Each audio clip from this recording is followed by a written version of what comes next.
What's going on, fishy friends? We are traveling from the lower Chesapeake Bay all the way down to southeast Florida, Biscayne Bay, Florida Keys. That's probably, I don't know, I think that's probably like 1,200 miles, 1,300 miles. Somebody can MapQuest that if they want, but it's a long way. And we're going to travel it in just a matter of minutes. But I'll stop talking about that. Let's bring in Alex and let's jump right into the fishing report. How are you, Alex? What's going on, man? Doing good. Tired. Tired. Crazy month and a half of nonstop. Probably had a few days off. I took a little mini vacation with the family. And then we're back to it. Luckily, this week has been a slow week. Had heavy winds and lots of rain. We'll need it though. We were dire need of rain. It's been pretty skimpy on the rain here. All the canals, all lake systems are just about dried up. But we've had about 2 days of rain. We got maybe one more day left with some moderate to heavy rains. So we should be good. The bay needed it. Keys needed it. Everybody needed a little bit of rain. So well, you guys get a lot of wind down there in the spring, don't you? Yeah. It's hit and miss. You'll get a whole week of relentless 20-mile-per-hour winds, and then you'll get like 2 or 3 days in between. That'll be absolutely the complete antithesis of what it was the day prior. So you'll go from 20 to 1 to 2, which is about to happen now. If I looked right, sometime Friday, Saturday, Sunday, and a little bit into Monday and Tuesday. Doesn't look bad. And then Wednesday, Thursday, Friday, back to it again with the 15 to 20. So I learned to live with it. I was out there Thursday in 20-plus mile-per-hour winds. Caught redfish, jumped about 40, 50-pound tarpon. So it wasn't easy though. It was not easy. It was a lot of work, a lot more work than it should be. But fishing was all right. It wasn't too bad. Well, as a seasoned kayak guide, you know very well how to get out of 20-mile-an-hour winds, I'm guessing. Not really. We just kind of punched into it. It was a little bit of force majeure. I knew we were going to have to deal with it. I knew the wind was going to pick up later in the afternoon. So I kind of positioned myself in a spot that I wanted to be in before the winds picked up, past 15 and jumped up to like 22, 23 steady. The trip back was fast. I mean, the trip there took me, what usually takes me 15 minutes, probably took me like 30 minutes to get there. And the trip back was like all of like 10 minutes. We were cruising like 5, 6 miles per hour. And there was 2 people behind me too. So it was me plus 2. So we were moving back, and we were fighting the tide on the way in, but we were still cooking in the way in. So it's a quick trip back. So for anyone who wants to book a kayak trip with the Bone Collector kayak fishing, how many kayaks do you have on the fleet? I got 5, but I only take out 2. So I'm very selective on that portion. Is the way that my style of fishing is more one-on-one, and how I fish flats and areas. More than 2 people, it just becomes a hassle. I've done it before in the past. So you bring your boat and 2 kayaks? And 2 extra kayaks. So I do myself and 2 plus and a plus 1. The client plus a plus 1. So all 3 people on the water. So only 2 clients. I've done multiple clients, and it's just too much time, and it just draws out and takes away from that experience from all the clients, to be honest with you. So, and you got 5 people in the water. It's just, I'm running around like a banshee trying to work all these clients. And some of these areas, honestly, it's a 1-person kayak. Like, even I have to back off sometimes because you're in a small little creek, and I got to back off and kind of coach you from a distance so you can do your fishing. So besides that's why I gear everything to 2. I'd rather have that inclusiveness where the client, has my one-on-one attention, and then the plus 1 doesn't really bother me either, because they can both. I can juggle 2. So anything past 2, I've learned from trial and error that it just, you could do it and it could be done in certain situations, to be honest with you. But honestly, I'd rather not. I rather give my full attention and give that quality of time for my clients. Absolutely understand. And having been on a guided kayak trip before, the guide will actually, physically move your kayak for you, Yeah. with your hand or numerous other ways to get your positioning right. So In it's a my, lot of hands-on work. it is. It's a lot of work, and in my scenario, I use the torpedo to my advantage a lot, and I move around clients, even fishing, looking for fish. I move clients around a lot with a torpedo. I'll hip tie them, and I can basically move them around. They're just an extension of the boat, and I can just move around the boat with the torpedo like a trolling motor. And my clients will spend 98% of the time fishing and not have to pick up the paddle maybe once or twice, which is leaving the dock and coming back to the dock. And maybe if things get kind of interesting and I want to unleash them on some type of big fish and let them go for a sleigh ride, I'll clip them then. And then that's about the only time they'll use that paddle to come up to me if I'm moving from spot A to spot B to C. I'll throw them to the back, unless it's kind of close, and then I'll just hip tie them and just kind of jog with them next to me on the hip tie, and then just go that way. It just draws a lot of power from the torpedo. It's just a lot of volume. It's not streamlined. So if I gotta go travel a long distance, I'll just throw them in the back. So that's basically the only time they'll use a paddle. So basically, other than that, they're fishing 98%. That 2% is minute, and it's not even fishing involved. It's just leaving, coming, and coming up to me. And even then, sometimes I just back down on them quick. So your kayaks are paddle kayaks, correct? Yeah, they're all paddle. I fish too shallow water to have drives. I mean, they're useful to go from point A to point B, and even then, sometimes some of these flats we're traversing them on an outgoing tide, or we're coming back on an outgoing tide, or the beginning of an incoming tide, but the water is like 8 inches of water. You can paddle over it perfectly fine, and you can't use a drive, so it's useless for me. And it's just one more obstacle, one more thing that'll break, because things break, and then I have to deal with it. And even the torpedo, that thing is bulletproof, and I have moments with it where it breaks down. As a matter of fact, I've had My torpedo was not bulletproof. I hope I didn't just lose a sponsorship opportunity. But when I had a torpedo, that thing was not bulletproof. Something like that thing threw error codes every freaking day. I have very little problems with it, and I beat it into the ground. I mean, it gets to the point where it's like being held up together with duct tape, and it's still running and doing its job. I can't complain. There's like everything else. There's weak links to everything. Yeah. With technology, there's still weak links here and there, but honestly, it keeps evolving and it keeps getting better. And I think that is an integral part of my fishing now. Honestly, I can't see myself without it, and I've been on the down where it's being serviced and I got to spend the week without it, and it is not easy because I have to reevaluate everything I do, and especially with clients. You get clients that they don't have a lot of paddle experience, and I'm not gonna have them go paddle 2 miles. Yeah. 2 miles with a 10-mile breeze. We're gonna take 45 minutes. We're gonna burn a quarter of that day just paddling. Yeah. Short Sharp says he saw Mercury's making electric outboard. That's cool. Yeah, they're making lower tier.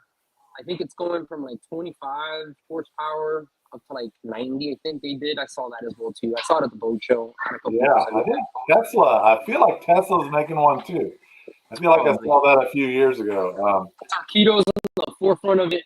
I love their battery system. I don't think anybody can replicate it at the moment. That whole system, battery is so cool. That battery and the remote system and how it's all interlinked, and like you said, the codes. You know what's going on with that motor at all times. And I've seen other brands, and not to knock other brands, but I've seen other brands, and they're all right, but still nothing has beaten the torpedo as far as durability. I mean, like I said, there's some weak links with it, and I've brought it up because those are the problems that I've had with the motor. And honestly, it takes time. It really does. I've banged it around. I travel with it. I don't even take it off the transom anymore. I just strap it down so it doesn't bounce around anymore. I need the remote out, and I'm fishing. I mean, last month that motor saw over 500 hours. Let's just put it like that. If it was an outboard engine, I would have needed to do an oil change within like 3 weeks into it because it was nonstop. And the motor just kept on going and going and going and going. Well, I know Jeff Little at Torpedo, and he's a great guy. Absolutely. So I don't want to say bad stuff about Torpedo. I will say that it got me like took my kayak game to a whole nother level because I went from having a 3 mile diameter where I can go to like an 8 mile diameter where I can go. And I mean, It's surprising how much you can push that motor and the right times, especially with the right conditions. And even with the crappiest conditions, you can push yourself. Days that you wouldn't want to be out there paddling, you could do it on the Torpedo. So, but well, John, our mutual friend, actually, John Bell put connected me and Alex. Actually, I don't think he did on purpose. John uh, posted something about what an awesome experience he had with you, and I trust John very much. He's a very wise man, a very good writer, he said it right and though. and if It he said you saves. were awesome, then I reached out to you because I trusted his opinion. And once again, he was right. He says, I personally don't want an electric motor on my own kayaks, but appreciate when Alex or other guys use their Torpedo to tow us to the fishing spots. It saves time and my energy. Absolutely. That's the key part of the Torpedo. It revolutionized my guiding, and I think it took it to another level as far as moving clients around. And exactly what John says to kind of piggyback off of what he's saying, it saves a lot of time. So instead of fishing 5 hours, because my trips are 5 to 6 hours, instead of fishing 4 hours, we're really fishing five. And Yeah. and all the in between, because we can kind of make our way back and kind of fish, and it just saves energy. My clients can expend that energy that they prior to the Torpedo, I was taking on clients, and by the time we got to our fishing spot, everybody was gassed because we were traveling 1.5 miles, 2 miles to get to a spot, and everybody was gassed. So now you're starting off the day gas. You want to drink water, and you have a short window. I was like, we don't have time to drink water and eat because we got an hour before the sun comes up and the bonefish are tailing, or the permit are here, or the redfish are there. I was like, this tide's gonna move fast. We got an hour. We gotta like take advantage of this time. But now with the Torpedo, not only does it save me time, I have inexperienced paddlers sometimes where they're novice as far as paddling goes, and what should take 15 minutes will take us 30 minutes, 45 minutes paddling. A little breeze, a little current, and they're all over the place, and they have to readjust, and I have to sit there and kind of teach them how to paddle, which I don't mind because eventually I will tell them sometimes, even when I just notice right off the rip, I'm like, use the paddle like this and paddle like that, and be a little bit more efficient. But that just takes time from that experience, even though that I still enjoy giving them the techniques. The point that we're here is we're gonna go fishing. So let's go fishing. So the Torpedo has absolutely 100% changed everything as far as fishing goes. And then, like I said, once we get to the spot and we can paddle around a little bit, and I can help out with the paddle and add a little bit more dynamic into that part as far as my clients walking away with a new experience and learning a little bit more about kayak fishing. That's all included in the package. So not only are you learning about tides, you're learning about the weather, you're learning about the area, the animals, the environmental aspect of it, plus the technology part of it as far as the Torpedo goes, and then all the gear and why I use this and why I look at this and tides, wind. I mean, there's a million factors that my clients walk away. It's just not the experience of them hooking a fish and bringing it in. That's the caveat to put it in terms. That part's the reward for everything they've done. It's not easy getting in the water, especially in the kayak. It's not like I back up, turn the key, and I'm gone. I'm going 40 miles per hour to the next fly, and I can hit 7 different spots. But the Torpedo does give me the ability not only to hit one spot, I can hit 2 and 3. And on a really good day, I can hit 4. So I've gone far. I mean, you can ask John. We've pushed sometimes. We pushed it enough when the Torpedo was pegged to the bottom, full tilt, and we both of us still had to paddle to get back because we pushed the limit, and it was blowing really bad, probably blowing 20 plus in our face, big old waves, and that whole that body of water that we fished. But we caught 30 something snook, and we caught tarpon, so we had a good time. I think we even caught a redfish back there, and I hadn't caught a redfish in a while back there. It But always blows my mind how well guides can remember individual trips. Like you probably do what, 15, 20 trips a month? just about on a good month, last month I probably did 20, 26 trips, 25 trips. 26. Yeah, you can pick one out that John did. I mean, John hasn't been there for a few months. And that trip was like 2 years ago. Let's just say we haven't done that again. I was like, I make sure that we don't play that game. I mean, we went out this year and we caught wind, but I knew where to go this time. I was like, we're not going to do that. And I ended up turning a corner, and it just got worse and worse as we were moving. And John even was like, "This is not gonna play out very well." I was like, "Yeah, I'm with you." And we ended up, I had to time the troughs and swing us back around and get us around that corner again. Well, And Alex, it was a bumpy ride. we're almost out of time, and we really haven't even done a fishing report yet. So, with the remaining time that we have, tell us how the fishing's been going, what you've been doing, what you've been using. We don't need your spots, but maybe your trends would be very much appreciated. Upper Keys are doing well. There's been still bonefish around. I've been seeing a lot of permit around. Biscayne Bay is still well. I went out last week, I think, or the week before, the last 2 weeks, and we've caught a couple big bonefish. Last week we caught a couple big ones, and then I went out just to scout. I hadn't been out in Biscayne Bay in about 2 weeks or 3 weeks, and caught a nice like 14-pound, 13-pound bonefish. Lost another one that was like twice the size of that one. A permit. Been seeing a lot of permit. So I was talking to John about it. I hope and I think that the permit are going to start coming around. I've been seeing a lot of big permit in the bay. That's a plus. Tarpon are here. They're here, and I mean they're here. Like hundreds of them have shown up in the last couple weeks. Not even the last couple of days. I want to say there's been a big push of tarpon, and Keys. It's the ground zero for them right now. There's a lot of big migratory tarpon coming in and out. They're traveling north to southbound. I don't think I've seen too many or heard too many northbounders yet. So tarpon fishing is about to get pick up and just become absolutely crazy for the next about 2 weeks, 3 weeks, right up to like mid May. I think it hasn't been cold, so I think it's going to be a mid May thing, and then they're gone like Houdini. Red fishing is still pretty good in Flamingo. Snook fishing has been kind of slow. I think they're in transition as well too. Biscayne Bay's kind of been all right as well too for the snook fishing. Flamingo hasn't been too bad. Red fishing is good. It's springtime. I mean, you could throw a dime up in the air and flip a coin up in the air, and kind of, it doesn't matter which way you go. Something's going to be moving around. The tarpon, permit, bonefish, the snook, the redfish, just about everything. The sharks, the big sharks are starting to show up. So I've been seeing them. The kudas are kind of pushing out. I haven't seen a lot of big kudas, so that's kind of fizzling out because the water's getting warm. You'll still see a couple big ones here and there. So that's kind of taking a back seat now. So you won't see me doing too much kuda fishing. Certain flats have them. What else is good? The jacks have been around because there's been a little mini mullet run. It's kind of fizzling out already.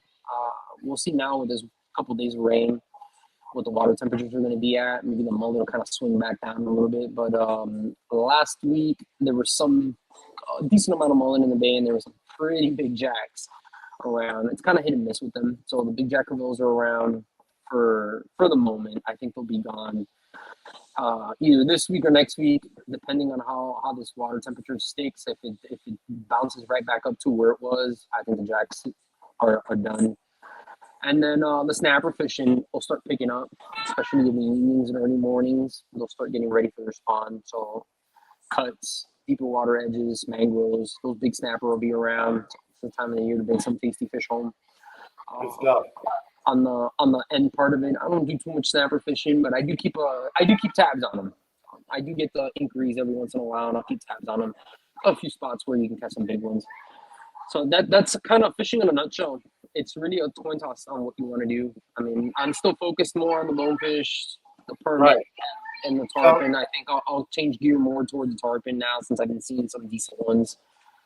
So with the the plethora of fish you just went through, if you were maybe a novice or you just wanted to have kind of a one lure catches, maybe not all, but a lot, what would you tie on to give yourself a chance for a lot of those species of fish? I mean, for the snook, redfish, even the tarpon, I've been using John's special, a Producto. Unfortunately, I caved in. I had to buy a couple. They do not. What was it? It's a Producto Pulse Tail. It's about a 4-inch. They have the 4-inch and I think the 6-inch. I'm about to order the 6-inch. I've been using it, and it doesn't fail. The redfish do not hesitate to pounce on it. The snook eat it, and every time I've used it, the tarpon do not. I mean, a 50-pound tarpon hit it, and we jumped him for all of like 30 seconds before he shook off right next to the boat. So I got an awesome video of it. It's funny that you said that because John just said The last time Alex was on TFC, he raved about a hollow-bodied paddle tail with rattles as his best lure. I understand he may have another hot lure now. Yeah, he made me a fan. I keep using them. Don't get me wrong, the Savage Gear Pulse Tail still works for the big reds.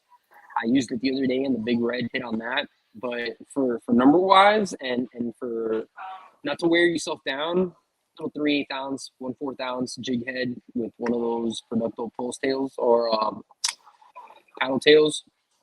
So it's a Producto paddle tail. I want to give them a shout out in the chat. Producto, Producto. I think so. Well, I'll put it up so you can see it.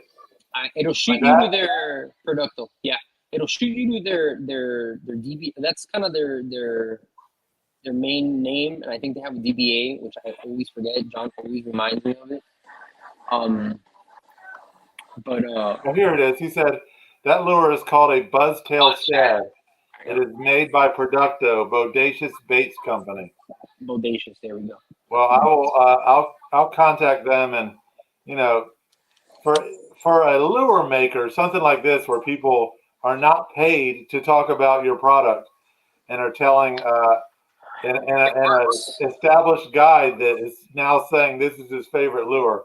That's gold for these guys. So, Absolutely. John, if you want to share that with them, go ahead. If not, I will. Perfect. I mean, it works. So I got a few bags of it in my bag. As a matter of fact, I got to buy some more white ones. I tore through them the other day. So they John, last are those effective on the bay too? He catches. That's what he uses in the bay, and he catches fish on them. So he brought a whole handful of them, and we used them. He used one the last time he was down in Flamingo, and he was out fishing me. I was like, whoa. And I thought it was just maybe a fluke type thing, and he left me with a few. And I had a few clients that I brought down to Flamingo, and every piece of bait that he left me with got used. Something ate it, either a big red, a snook, or a tarpon. And well, I mean, we 50 kind of bags. know what we're doing up here on the Chesapeake Bay. I mean, just saying. They work. Yeah, well, we are out of time. Alex, can you close us out with any final thoughts?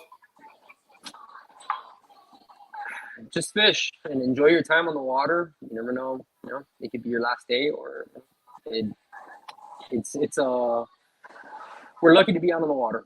So every day that I'm on the water and I get to see a sunrise or a sunset, I'm happy to be out there. I'm happy to be with my clients and sharing that experience and just learning, because that's every day is a learn. Look, perfect example. Man, down here with a perfect paddle tail and that buzz bait or that buzz tail, it works. So it made me think outside the box. So always think outside the box and just don't sleep on things, and just keep your horizons pretty wide and enjoy your time out there. Well said, man. Yeah, every time I'm out in the water, I try to put things in perspective, and whatever's going on in my life, I think as long as I have this, I can make it through it. Yep, it's a gift, and being able to guide and take people out there as a career is a gift within itself. So thank my wife for that, and the amount of endless time that I spent out there that I could have been doing something else, but no, I decided to spend every last waking moment on the water trying to learn, and I still do. Every time I'm out there, I'm learning something new, coming up with something different. So, well, brother, when you're done, man, you'll have a life well lived. Like, absolutely. you'll have seen a lot. Thanks so much, man. Everyone, thanks for tuning in.